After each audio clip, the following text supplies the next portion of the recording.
Bonjour, alors dans ce tuto, je vais vous expliquer comment récupérer une maille. C'est quand dans votre ouvrage, vous avez malheureusement oublié d'en tricoter une et que vous en avez une petite qui pendouille ici.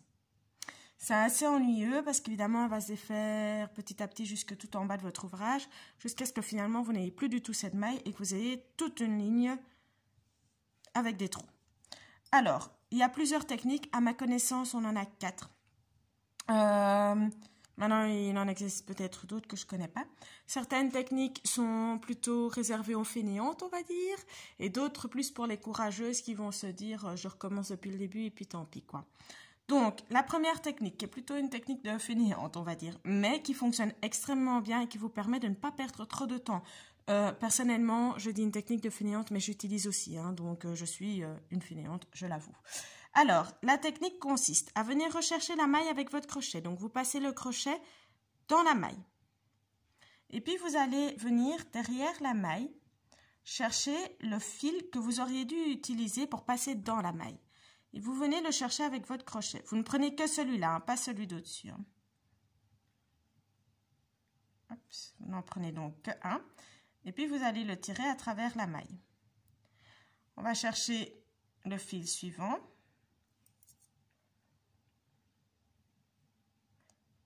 On prend avec le crochet et on le tire à travers la maille. On cherche le suivant, on le prend avec le crochet. Donc, le suivant et uniquement le suivant. On tire avec le crochet et on le passe à travers la maille. Puis ici, je pense que je m'en mets les pinceaux. Et puis normalement vous faites le dernier aussi et puis vous mettez, je vais quand même vous montrer comme ça on est sûr, donc la dernière maille et puis vous venez la remettre sur l'aiguille avec laquelle vous devez tricoter votre maille. Hop. Vous mettez sur l'aiguille, vous enlevez votre crochet.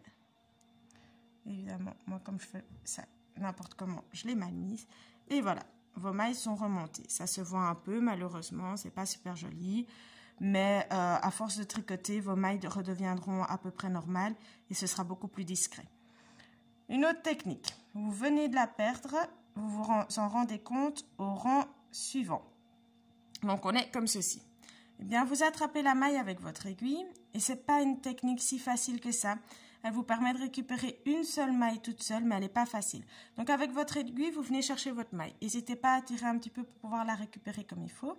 Et puis vous allez venir chercher la maille de derrière, donc le fil de derrière, pour venir le repasser à travers la maille. C'est assez compliqué. Voilà, comme ceci. C'est une technique que j'utilise encore bien quand je ne veux pas chercher mon crochet, mais très franchement, la technique du crochet, c'est quand même la meilleure.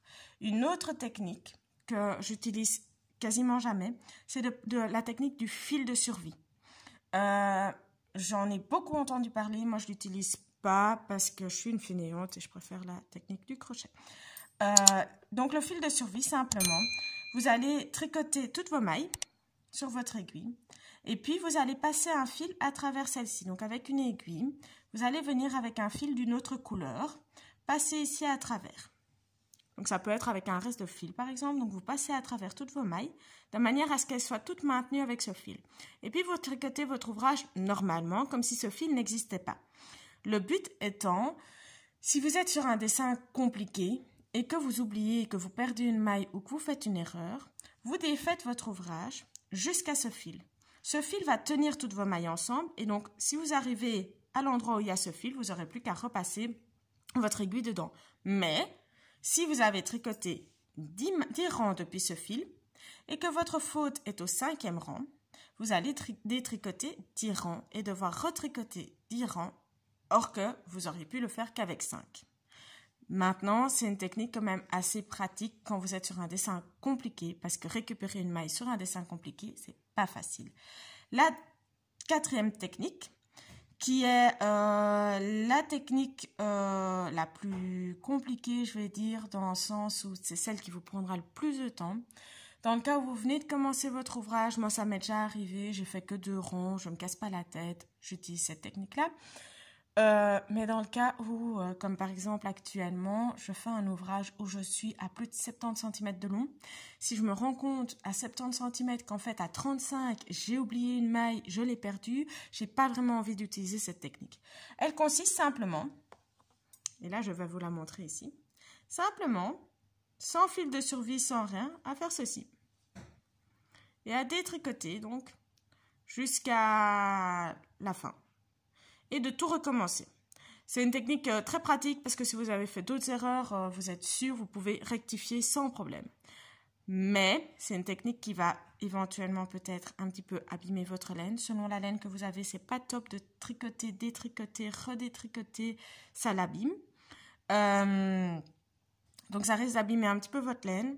Et puis, vous devez recommencer tout votre ouvrage. Comme je vous dis, quand vous êtes sur un ouvrage où vous avez déjà tricoté 70 cm, avec des dessins plus ou moins compliqués, voire très compliqués, vous n'avez pas envie de recommencer.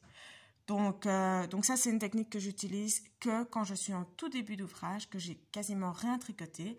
Là, alors, effectivement, si j'ai fait une erreur ou si j'ai perdu une maille, je détricote. Mais sinon, la technique que je préfère, c'est celle du crochet, qui est la plus pratique, la plus facile, et qui fonctionne super bien. Voilà, j'espère que c'était clair, que je vous ai bien appris comment récupérer vos mailles et j'espère vous voir sur mon prochain tuto.